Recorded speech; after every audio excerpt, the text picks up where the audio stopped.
तो नमस्कार दोस्तों, देखिए हम अध्ययन कर रहे थे अरावली पर्वतमाला पे। अरावली पर्वतमाला के जो हमने एक वीडियो बनाया था उसमें हम पढ़ चुके हैं उत्तरी अरावली को। अब हम बात करते हैं मध्य अरावली के बारे में। तो देखिए सबसे पहले मध्य अरावली हेडिंग डाल लीजिए आप, मध्य अरावली। मध्य अरावली अरावली पर्वतमाला को हमने ऊंचाई के आधार पर कितने भागों में बांटा था? 3 भागों में बांटा था, उत्तरी अरावली, मध्य अरावली और दक्षिण अरावली। एक वीडियो में हम पहले बात कर चुके हैं किस अरावली के बारे में? उत्तरी अरावली के बारे में। अब बात करते हैं मध्य अरावली। तो सबसे पहले बात करें मध्य अरावली का विस्तार, इसका विस्तार। तो मध्य अरावली के विस्तार की बात करें तो आपको पता होगा कि मध्य अरावली जो है वो किस जिले में फैली हुई है? अजमेर में फैली हुई है। पूर्णतः संपूर्ण जिला अजमेर आता है, लेकिन कुछ हिस्सा इसका जयपुर का भी आता है और कुछ हिस्सा इसका राजसमंद जिले में भी फैला हुआ है। तो इसके विस्तार की बात करें तो अक्षांशीय विस्तार है इसका 25 डिग्री 38 मिनट उत्तरी अक्षांश से लेके 25 डिग्री 28 मिनट उत्तरी अक्षांश से लेके उत्तरी अक्षांश से लेके 26 डिग्री 28 मिनट उत्तरी अक्षांश, उत्तरी अक्षांश। तो अरावली पर्वतमाला के अक्षांशीय विस्तार की बात करें तो वो हमारा 25 डिग्री 28 मिनट उत्तरी अक्षांश से लेके 26 डिग्री 28 मिनट उत्तरी अक्षांश। बात करें देशांतरी विस्तार की तो अरावली पर्वतमाला का जो देशांतरी विस्तार है वो है हमारा 73 डिग्री 54 मिनट से लेके 74 डिग्री 22 मिनट। 73 डिग्री 54 मिनट पूर्वी देशांतर से लेके पूर्वी देशांतर से लेके 74 डिग्री 22 मिनट पूर्वी देशांतर तक, पूर्वी देशांतर तक। ये अक्षांश, ये हमारा अक्षांशीय विस्तार है, ये देशांतरी विस्तार है। बात करें इसका फैलाव तो मध्य अरावली, मध्य अरावली सांभर बेसिन, सांभर बेसिन से लेकर राजसमंद की देवगढ़ तहसील तक फैली हुई है। राजसमंद की देवगढ़ तहसील तक, देवगढ़ तहसील तक फैली हुई है, फैली हुई है। तो मध्य अरावली सांभर बेसिन से लेके राजसमंद जिले की किस तहसील तक? देवगढ़ तहसील तक फैली हुई है, ठीक है ना। इसके जिलों में विस्तार की बात करें तो मध्य अरावली का विस्तार कितने जिलों में है? 3 जिलों में है। मध्य अरावली का विस्तार, मध्य अरावली का विस्तार राज्य के 3 जिलों में है, राज्य के 3 जिलों में है, 3 जिलों में। 3 जिले कौन कौन से हैं? एक तो आता है हमारा जयपुर, जयपुर का कुछ भाग आता है हमारा दक्षिण पश्चिमी जयपुर आता है, चलो लिख लो, दक्षिण पश्चिमी जयपुर। अजमेर जिला जो है वो पूरा आता है, अजमेर।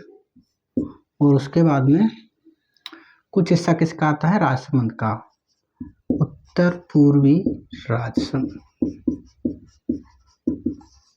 उत्तर पूर्वी राजसमंद। तो मध्य अरावली का विस्तार राज्य के कितने जिलों में? 3 जिलों में है, जयपुर, अजमेर और राजसमंद। बात करें इसकी सीमाओं की, ये क्वेश्चन पूछा गया है कि मध्य अरावली की सीमाएं निम्न में से किससे नहीं लगती है। तो मध्य अरावली की सीमाओं की बात करें, मध्य अरावली की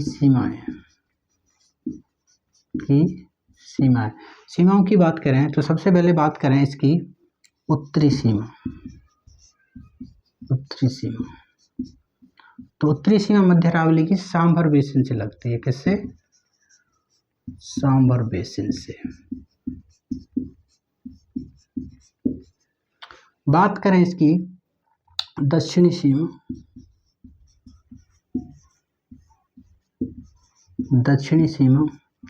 दक्षिणी सीमा है वो किससे लगती है, हमारी पीडमांट के पठार से लगती है, पीडमांट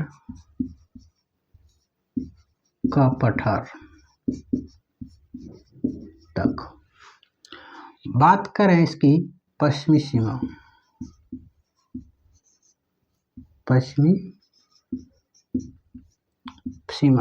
पश्चिमी सीमा जो है वो लगती है हमारी बाड़मेर जिले में।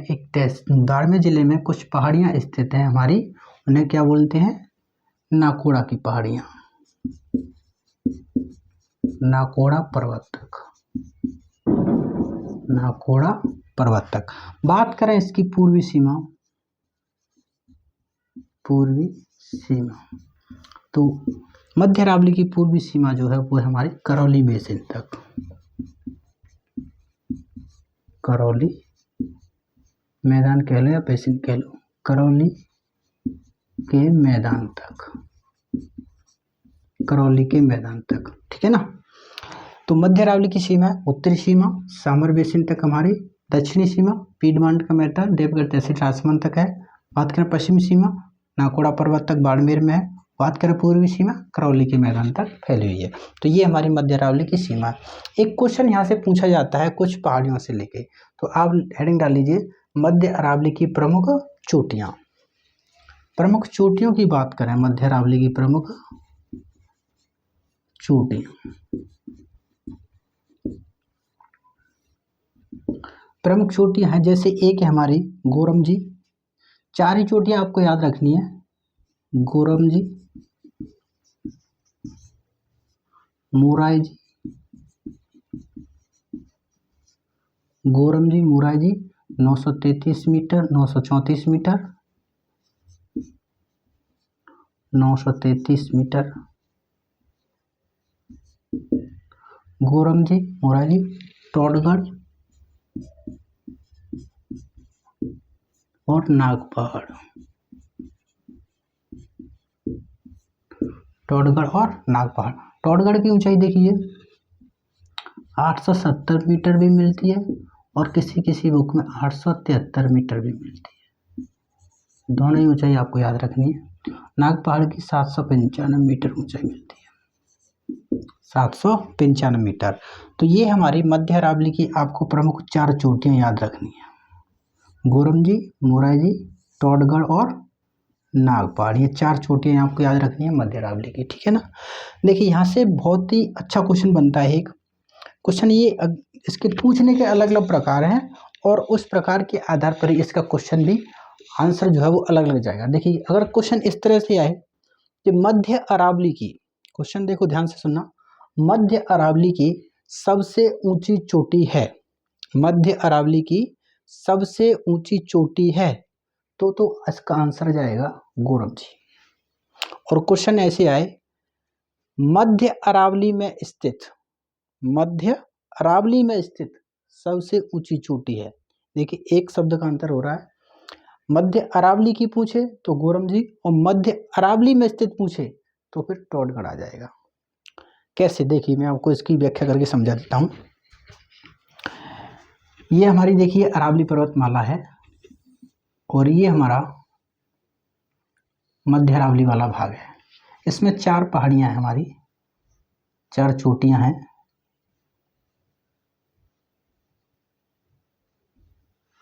एक है हमारी गोरमजी, मोराई जी, टोडगढ़ और नागपहाड़, चार चोटियां हैं।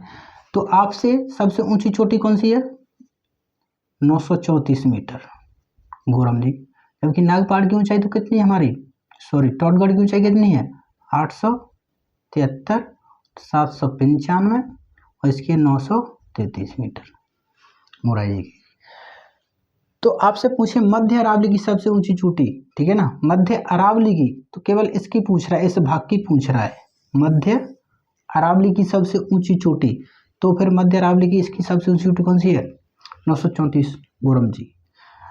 क्वेश्चन ऐसे मध्य अरावली में स्थित, मध्य अरावली में स्थित में, केवल इसी भाग से पूछ रहा है। मध्य अरावली में स्थित, मध्य में सबसे ऊंची चोटी, मध्य अरावली में स्थित सबसे ऊंची चोटी, तो फिर आपका कौन सा आएगा? नाग पहाड़ आएगा। कौन सा आएगा? नाग पहाड़ 795 मीटर, नाग पहाड़ 795 मीटर। ठीक है ना, दोनों ही क्वेश्चन अलग अलग हैं और दोनों के आंसर ही अलग अलग आएंगे। इसके बाद में एक क्वेश्चन यहाँ से और बनता है, मध्य अरावली में स्थित दर्रों से। तो देखिए अरावली के में जितने भी दर्रे हैं वो तो मैं एक साथ करा दूंगा सभी दर्रे। मध्य अरावली में क्वेश्चन यहाँ से बनता है कि अजमेर की ब्यावर तहसील में 5 दर्रे स्थित हैं और 5 दर्रों में से ऑप्शन में 4 दर्रे दे देता है और एक दर्रा कोई दूसरा दे देता है, और वहाँ से क्वेश्चन बनता है कि निम्न में से कौन सा दर्रा मध्य अरावली में स्थित नहीं। ठीक है ना, या कभी कभी इससे दूसरी प्रकार के क्वेश्चन ऐसे पूछ लेता है, आपको 3 दर्रे दे देगा और पूछेगा कि कौन सा युग्म सही है जो दर्रों के रूप में सही है। जैसे कि निम्न में से 3 दर्रे दे दिए, ये दर्रे मध्य अरावली की ब्यावर तहसील में स्थित हैं, ये वहाँ पर स्थित है, इस तरह से क्वेश्चन दे देता है। ठीक है ना, तो दर्रों से भी क्वेश्चन बनता है, लेकिन मैं दर्रे किसके साथ करा दूंगा तुम्हें? मध्य अरावली के, पूरे अरावली के दर्रे ही जो हैं और राजस्थान की हाड़ौती प्रदेश के दर्रे भी हैं, मैं सभी तुम्हें एक साथ करा दूंगा। तो ये हमारा भाग था, अरावली का दूसरा पार्ट है ये। एक हो गया उत्तरी अरावली और दूसरा पार्ट कौन सा है हमारा? मध्य अरावली। तो ये मध्य अरावली से कुछ क्वेश्चन बनते हैं। अब बात करते हैं दक्षिणी अरावली की। ठीक है ना, तीसरे पार्ट के बारे में, दक्षिणी अरावली। चलिए तो अब बात करते हैं हम दक्षिणी अरावली की, जो अरावली पर्वतमाला का सबसे महत्वपूर्ण भाग है।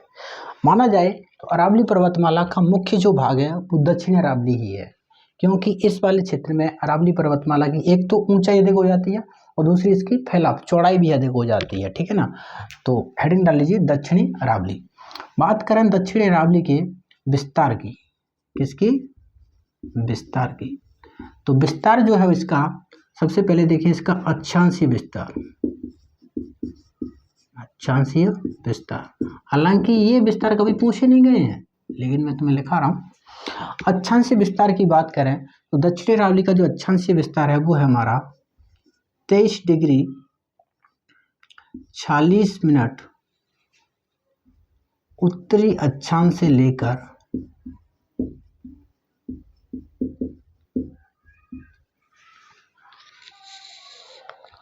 26 मिनट 26 डिग्री 02 मिनट उत्तरी अक्षांश,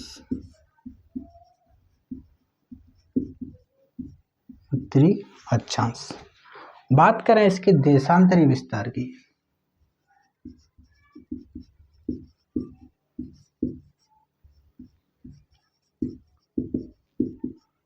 देशांतरीय विस्तार, तो दक्षिणी अरावली का जो देशांतरीय विस्तार है कहाँ से कहाँ तक है, वो है हमारा 73 डिग्री 54 मिनट से लेके 74 डिग्री 22 मिनट।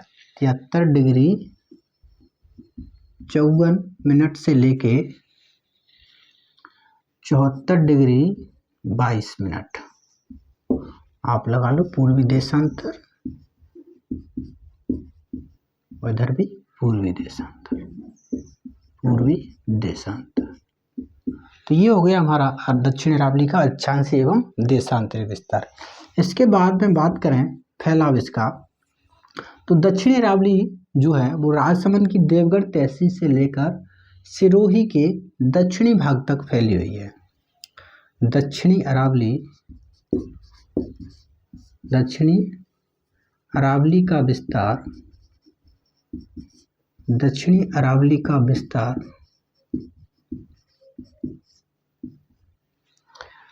राजसमंद जिले से लेकर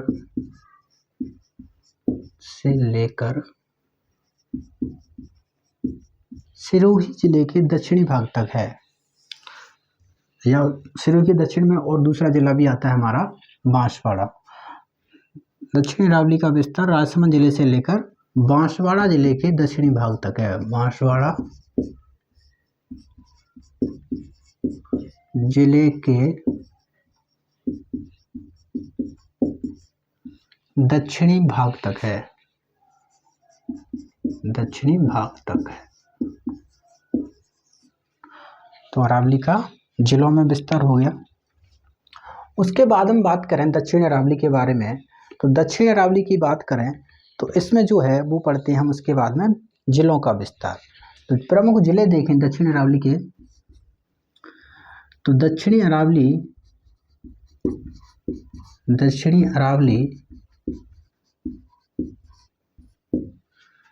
सिरोही,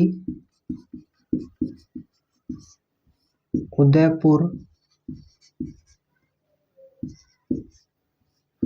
राजसमंद, सिरोही, उदयपुर, राजसमंद, डूंगरपुर, बांसवाड़ा आदि जिलों में विस्तृत है। आदि जिलों में विस्तृत है।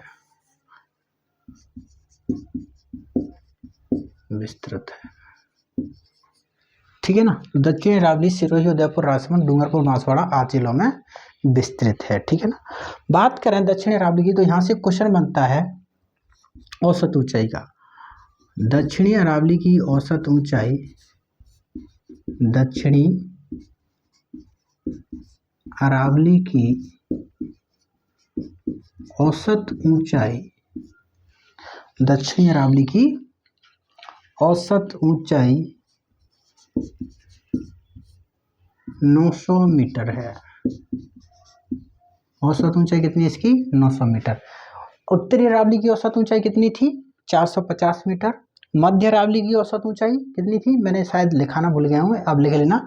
मध्य अरावली की औसत ऊंचाई है 550 मीटर। ठीक है ना। और घाटियों की ऊंचाई मध्य अरावली में 550 मीटर है। ठीक है ना। और दक्षिण अरावली की औसत ऊंचाई है हमारी 900 मीटर। ठीक है। दक्षिण अरावली की औसत ऊंचाई कितनी है? 900 मीटर। उसके बाद हम बात करें तो दक्षिणी अरावली को मुख्यतः कितने भागों में बांटा गया है? 2 भागों में बांटा गया है। दक्षिणी अरावली को मुख्यतः 2 भाग, इससे पहले एक बिंदु और लिख लो। चलो, दक्षिणी अरावली, दक्षिण वाले भाग में अरावली, दक्षिण वाले भाग में अरावली ऊंचाई तथा चौड़ाई युक्त है। चौड़ाई लिए हुए है।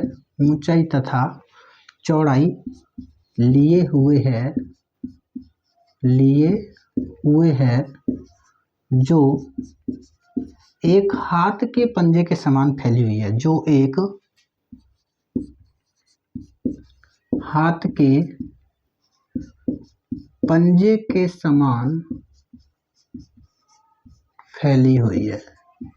तो अरावली का जो दक्षिणी भाग है राजस्थान में, वहां पर इसकी आकृति किसके रूप में हो जाती है? एक हाथ के पंजे के समान फैली हुई है। ठीक है ना। दक्षिण वाले भाग में अरावली जो है औसत ऊंचाई की बात करें तो लगभग 900 मीटर ऊंचाई हो जाती है, और चौड़ाई जो है इसकी लगभग 300 मीटर से अधिक हो जाती है। ठीक है ना। 300 मीटर से अधिक इसकी क्या हो जाती है? चौड़ाई हो जाती है। अब बात करते हैं दक्षिण अरावली को मुख्यतः 2 भागों में बांटा गया है। इस प्रदेश को मुख्यतः 2 भागों में बांटा गया है। इस प्रदेश को मुख्यतः 2 भागों में बांटा गया है। 2 भागों में बांटा गया है। तो इस प्रदेश को मुख्यतः कितने भागों में बांटा गया है? 2 भागों में बांटा गया है। 2 भाग कौन कौन से हैं? एक तो है हमारा वो है भोराट का पठारी प्रदेश। एक भाग कौन सा है? भोराट का पठारी प्रदेश। और एक भाग है हमारा आबू पर्वत खंड। तो एक भाग तो है हमारा भोराट का पठारी क्षेत्र, और एक है हमारा आबू पर्वत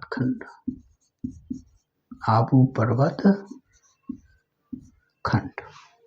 तो दक्षिणी अरावली में हमें इन 2 भागों के बारे में पढ़ना है, भोराट का पठारी प्रदेश और आबू पर्वत खंड। आप ये उतार लीजिए। इसके बाद में इसको साफ करके हम पढ़ते हैं भोराट के पठारी क्षेत्र के बारे में। चलिए तो बात करते हैं भोराट के पठारी क्षेत्र, जिसका दूसरा नाम क्या है, मेवाड़ के चट्टानी प्रदेश के बारे में। तो देखिए,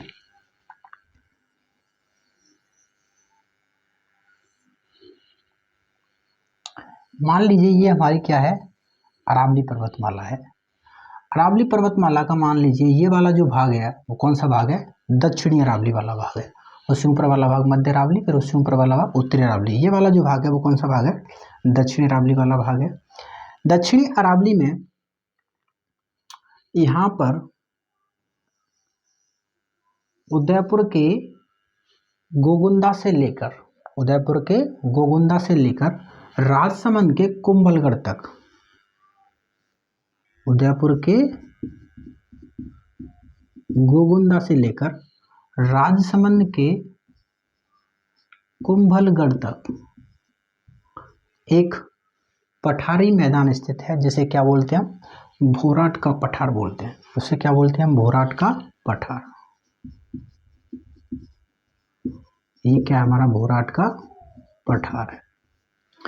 बात करें भोराट के पठारी क्षेत्र वाले भाग की, तो इस वाले भाग की जो औसत ऊंचाई है, औसत ऊंचाई, तो इस वाले भाग की औसत ऊंचाई है वो है लगभग 1225 मीटर, 1225 मीटर। उसके बाद में अगली विशेषताओं की बात करें तो यहाँ पर कुंभलगढ़, राजसमंद के बाद में कुंभलगढ़ से उत्तर पश्चिम की ओर यहाँ पर एक और मैदान स्थित है। देवगढ़ तहसील में ही एक कटा फटा पठारी क्षेत्र है। एक हमारी झील है, ये हमारी जयसमंद झील है। कौन सी झील है, जयसमंद झील। जयसमंद झील के उत्तर पूर्व में एक कटा फटा पठार स्थित है, जिसे हम बोलते हैं लसाडिया का पठार। क्या बोलते हैं, लसाडिया का पठार बोलते हैं, जो कहाँ पर स्थित है, राजसमंद जिले में स्थित है, जयसमंद झील के उत्तर पूर्व की ओर एक कटा फटा पठारी क्षेत्र स्थित है, जिसे क्या बोलते हैं, लसाडिया का पठार बोलते हैं। उसके बाद में भोराट के पठार के पश्चिम की ओर, इधर की ओर बाड़मेर में, जालौर में, इधर वाला जो क्षेत्र है, इधर एक पहाड़ियों की मेखला स्थित है हमारी, एक पर्वतीय क्षेत्र के रूप में पहाड़ियों की मेखला स्थित है, जिसे हम बोलते हैं सिवाना पर्वतीय क्षेत्र। ये क्या है हमारा, सिवाना पर्वत श्रृंखला, सिवाना पर्वत श्रृंखला। यहीं पर एक पर्वत और है जिसे हम बोलते हैं नाकोड़ा पर्वत, नाकोड़ा पर्वत, जिस पर जैन मुनि पार्श्वनाथ एवं हिंदू देवता भैरवनाथ का मंदिर बना हुआ है, भैरवनाथ का मंदिर बना हुआ है। जैन मुनि पार्श्वनाथ और भैरवनाथ का मंदिर बना हुआ है नाकोड़ा पर्वत पर, ठीक है ना। उसके बाद हम बात करें तो यहाँ पर उदयपुर जिले में और यहाँ सिरोही जिले में, उदयपुर जिले में और सिरोही जिले में कुछ विशेष प्रकार की क्या पाई जाती हैं, पहाड़ियाँ पाई जाती हैं। उदयपुर जिले में जो स्थित पहाड़ियाँ हैं उनकी आकृति हमारी तस्तरीनुमा आकृति है, और उन आकृतियों को स्थानीय भाषा में क्या कहा जाता है, गिरवा कहा जाता है। इनकी आकृति कैसी है, तस्तरीनुमा आकृति है। उदयपुर जिले में इन पहाड़ियों की आकृति कैसी है, तस्तरीनुमा आकृति की पहाड़ियाँ पाई जाती हैं उदयपुर में। उनको क्या कहा जाता है, गिरवा कहा जाता है, गिरवा। और सिरोही जिले में जो पहाड़ियाँ स्थित हैं तीव्र ढाल वाली हैं। सिरोही जिले में जो पहाड़ियाँ हैं वो कैसी हैं, तीव्र ढाल वाली हैं। उनको स्थानीय भाषा में क्या कहते हैं, भाकर कहते हैं। उनको स्थानीय भाषा में क्या कहते हैं, भाकर। उदयपुर में देखो याद रखना, पूछी जाती हैं। उदयपुर जिले में जो तस्तरीनुमा पहाड़ी हैं उनको तो गिरवा बोलते हैं, जबकि सिरोही में तीव्र ढाल वाली उबड़ खाबड़ पहाड़ियां हैं उनको क्या बोला जाता है, भाकर कहा जाता है। तो ये कुछ विशेषताएं हमारी किस क्षेत्र की, भोराट के पठारी क्षेत्र की, या कह लो मेवाड़ के चट्टानी प्रदेश की। उसके बाद में चलो मैं तुम्हें एक बात और बता देता हूँ। यहाँ पे उदयपुर जिले का यहाँ पर जो भाग है उत्तर पश्चिमी भाग, उदयपुर जिले का उत्तर पश्चिमी जो भाग है ये जनजाति बाहुल्य क्षेत्र है। कैसा क्षेत्र है ये? जनजाति बाहुल्य क्षेत्र है। मतलब यहाँ पर जनजातियां अधिकतर है निवास करती हैं, इसलिए इस क्षेत्र को मगरा क्षेत्र कहते हैं। इस क्षेत्र को कौन सा क्षेत्र? मगरा क्षेत्र कहते हैं। उदयपुर के उत्तर पश्चिम में जनजातीय बाहुल्य क्षेत्र को किस नाम से जाना जाता है? मगरा क्षेत्र के नाम से जाना जाता है। तो कुछ विशेषता थी हमारी किसकी? भोराट के पठारी क्षेत्र की। अब मैं इनको एक एक से आपको लिख के समझा देता हूँ। मैंने अभी आपको यहाँ पर बतला दिया मैप पर, अब इनको एक एक से लिख लेते हैं।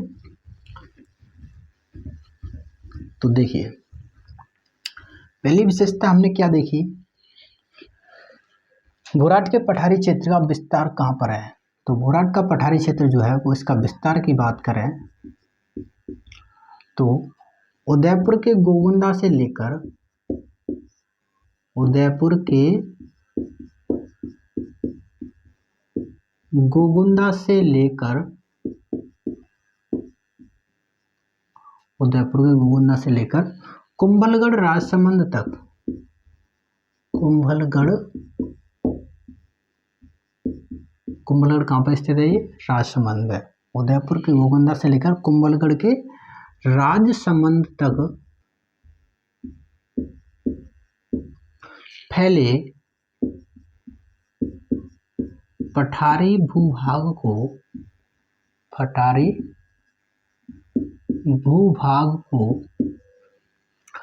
भोराट का पठारी क्षेत्र कहते हैं। भूभाग को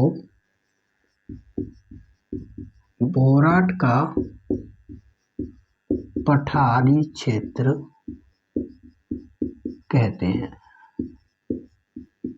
ठीक है ना? तो उदयपुर के गोगुंदा से लेकर कुंभलगढ़ के राजसमंद तक फैले पठारी भूभाग को किस नाम से जाना जाता है? भोराट के पठारी क्षेत्र के नाम से जाना जाता है। बात करें अगली विशेषता की, तो जयसमंद झील के उत्तर पूर्व में जयसमंद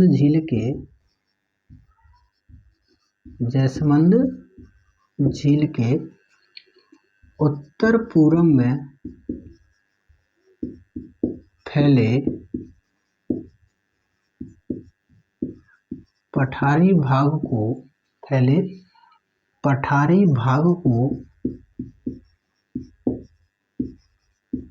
लसाडिया का पठार कहते हैं। लसाडिया का पठार कहते हैं। ठीक है ना? उसके बाद हम बात करें उदयपुर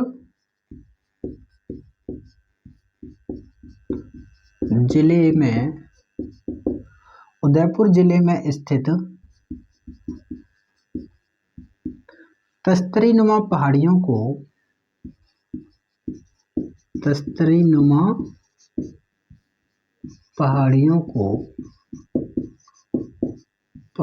को स्थानीय भाषा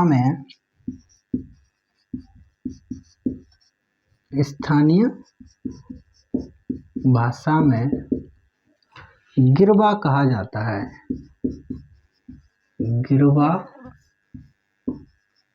कहा जाता है। लिखना चाहो तो लिख लो। गिरवा का शाब्दिक अर्थ, गिरवा का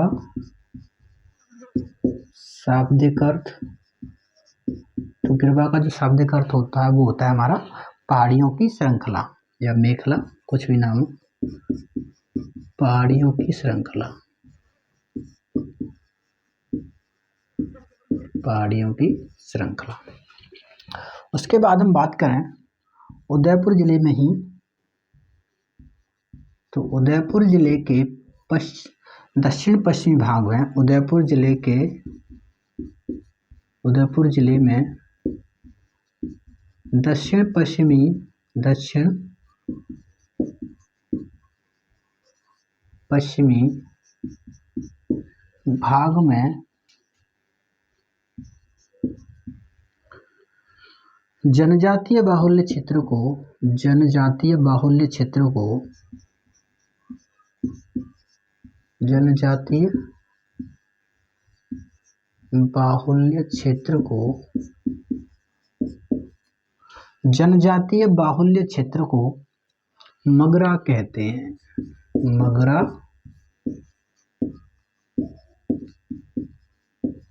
कहते हैं। इसके बाद में एक विशेषता और है सिरोही वाली। सिरोही जिले में स्थित सिरोही जिले में स्थित तीव्र ढाल वाली सिरोही जिले में स्थित तीव्र ढाल वाली ऊबड़ खाबड़ पहाड़ियों को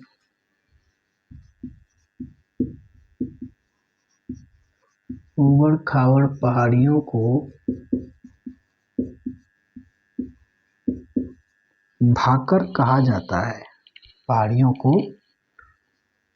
भाकर कहते हैं।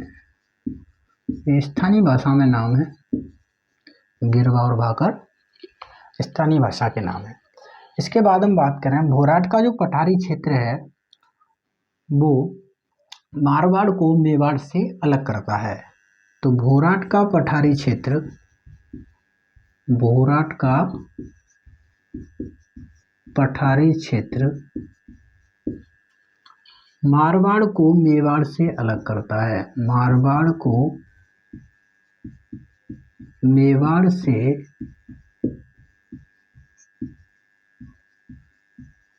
अलग करता है, अलग करता है। तो भोराट का जो पठारी क्षेत्र है वो मारवाड़ को मेवाड़ से अलग करता है। अच्छा, भोराट के पठारी क्षेत्र से ही कुछ पहाड़ियाँ लगती हैं जो मैंने अभी बताई थी। सिवाना पर्वतीय क्षेत्र की पहाड़ियाँ लगती हैं जिसमें नाकोड़ा पर्वत स्थित है। लिखना चाहो तो लिख लो। भोराट के पठारी क्षेत्र की पश्चिमी सीमा, भोराट के पठारी क्षेत्र की पश्चिमी सीमा पर, पठारी क्षेत्र की पश्चिमी सीमा पर, पश्चिमी सीमा पर, भोराट के पठारी क्षेत्र की पश्चिमी सीमा पर सिवाना पर्वतीय क्षेत्र की पहाड़ियाँ स्थित हैं। सिवाना पर्वतीय क्षेत्र की पहाड़ियाँ स्थित हैं, पहाड़ियाँ स्थित हैं। और इन्हीं पहाड़ियों में एक तीर्थ स्थल है हमारा कौन सा, नाकोड़ा पर्वत, जिन पर जैन मुनि पार्श्वनाथ एवं भैरव ऋषि का क्या बना हुआ है, मंदिर बना हुआ है। तो ये कुछ विशेषता थी हमारी किसकी, भोराट के। हाँ, इसकी एक विशेषता और लिख लो, भोराट के पठारी क्षेत्र की औसत ऊंचाई लिख लो आप। औसत ऊंचाई इसकी कितनी है, औसत ऊंचाई, औसत ऊंचाई जो है वो है 1225 मीटर। तो भोराट के पठारी क्षेत्र की औसत ऊंचाई कितनी है, 1225 मीटर। तो ये हमारा एक भाग था दक्षिण अरावली का भोराट का पठारी क्षेत्र। इसके बाद में एक भाग बचता है हमारा, वो है हमारा आबू पर्वत खंड। चलिए तो बात करते हैं अब दक्षिण अरावली के दूसरे भाग की। दूसरा भाग जो है वो है हमारा आबू पर्वत खंड, है ना, आबू पर्वत खंड। तो देखिए आबू पर्वत खंड जो है वो स्थित कहाँ पर है, तो ये जो स्थित है वो है हमारा सिरोही जिले में। कहाँ पर, सिरोही जिले में, सिरोही जिले। देखो स्थलाकृति की दृष्टि से आबू पर्वत खंड को जो है वो किसकी संज्ञा दी गई है, इंसेल वर्ग की संज्ञा दी गई है। तो ये बिंदु लिखो आप, स्थलाकृति की दृष्टि से, स्थलाकृति की दृष्टि से आबू पर्वत खंड को, आबू पर्वत खंड को इंसेल वर्ग की संज्ञा दी गई है, इंसेल वर्ग की संज्ञा दी गई है, संज्ञा दी गई है। इंसिल वर्ग का समझते हो? इंसिल वर्ग का मतलब होता है कभी ना विघटित होने वाला, कभी ना विघटित होने वाला या बिखरने वाला, कभी ना विघटित होने वाला,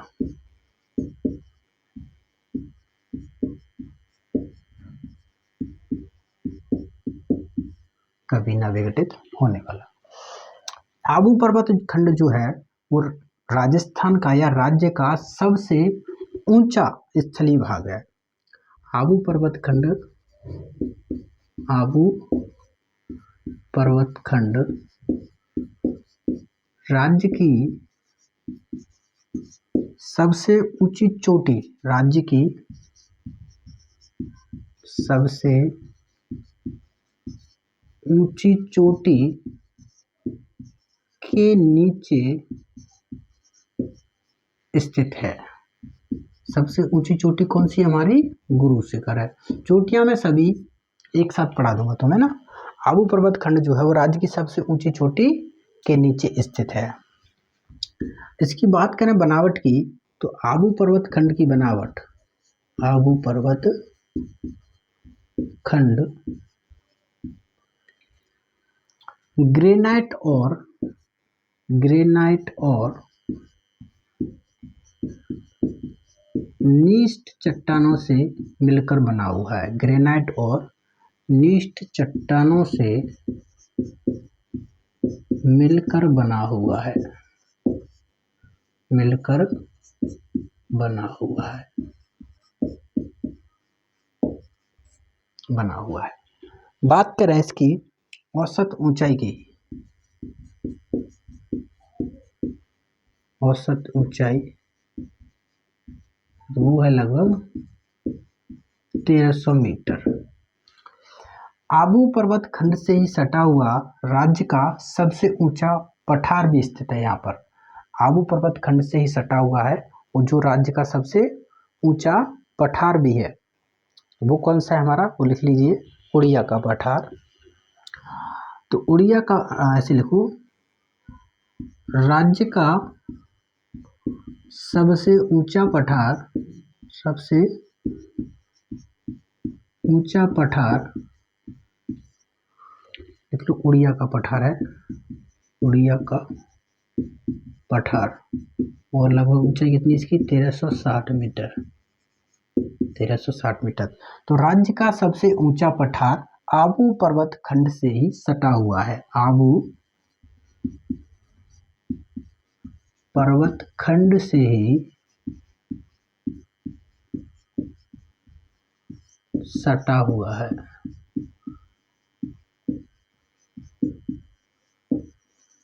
आबू पर्वत खंड से ही क्या है हमारा? सटा हुआ है। ठीक है ना। चलिए, तो ये कुछ विशेषताएं थी हमारी किसकी? आबू पर्वत खंड की। एक दो विशेषताएं और हैं। इसकी लंबाई और चौड़ाई आप लिखना चाहो तो लिख लो। इसकी लंबाई है लगभग 19 किलोमीटर और चौड़ा है लगभग 8 किलोमीटर। लंबाई इसकी 19 किलोमीटर और चौड़ाई है 8 किलोमीटर। तो आबू पर्वत खंड की लंबाई लगभग 19 किलोमीटर है और चौड़ाई लगभग 8 किलोमीटर है। इसी पर्वत खंड में ही राज्य की सबसे ऊंची चोटी गुरु शिखर स्थित है, जो हम चोटियों के साथ में भी अध्ययन कर लेंगे गुरु शिखर की जितनी विशेषता है उनके बारे में। तो ये थे हमारे अरावली पर्वतमाला के कुछ प्रमुख भाग। अब देखो, बात कर लेते हैं अरावली पर्वतमाला में अभी हमें क्या क्या पढ़ना है। तो पढ़ने के लिए बचा क्या है वो मैं तुम्हें पहले अभी बतला देता हूँ। तो देखिए, जैसे कि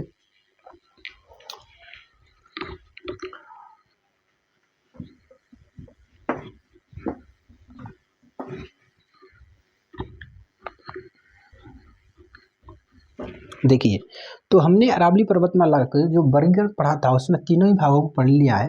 अब जो बचा है पढ़ने के लिए वो देखो, एक तो हमें इसमें पढ़ने अभी दक्षिणी अरावली की चोटियां, क्या पढ़ना है? दक्षिणी अरावली की चोटियां पढ़नी है। ठीक है ना। उसके बाद में दूसरा बिंदु जो है वो पढ़ना हमें अरावली के प्रमुख दर्रे पढ़ने हैं। अरावली के प्रमुख दर्रे पढ़ने हैं, ठीक है ना। अभी हमें पढ़ना है प्रमुख पठार पढ़ने हैं, प्रमुख पठार पढ़ने हैं अभी हमें। और हमें पढ़ना है, वो पढ़ना है जिलों में स्थित प्रमुख पहाड़ियाँ, जिलों में स्थित प्रमुख पहाड़ियाँ, प्रमुख पहाड़ियाँ। और फिर अन्य महत्वपूर्ण बिंदु, अन्य महत्वपूर्ण बिंदु। तो अभी हमें अरावली पर्वतमाला में इन लगभग 4-5 बिंदुओं पे और चर्चा करेंगे। दक्षिण अरावली की चोटियां रह गई हैं, अरावली के दर्रे रह गए हैं, प्रमुख पठार रह गए हैं, जिलों में स्थित प्रमुख चोटियां रह गई हैं, पहाड़ियां भी रह गई हैं, और अन्य महत्वपूर्ण बिंदु, जो कुछ बिंदु छूट गए होंगे हमसे वो अन्य महत्वपूर्ण बिंदु हम ले लेंगे। इसके बाद में हमारी अरावली वाला जो भाग है वो समाप्त हो जाएगा और हम नया पोर्शन स्टार्ट करेंगे, वो करेंगे हमारा पूर्वी मैदान। तो आज का हमारा जो लेक्चर है वही यहीं समाप्त होता है। अगर आपको ये कक्षा अच्छी लगी हो तो इसको लाइक करें, शेयर करें, और अगर आपको कोई पूछना है तो एक कमेंट करके आप पूछ सकते हैं। बात दूसरी, देखो अभी इस चैनल पे सब्सक्राइबर जो है वो थोड़े कम है, तो आप थोड़ा सब्सक्राइब बढ़ाने में हमारी मदद करें, ठीक है ना। तो आज के लिए इतना ही, बहुत बहुत धन्यवाद।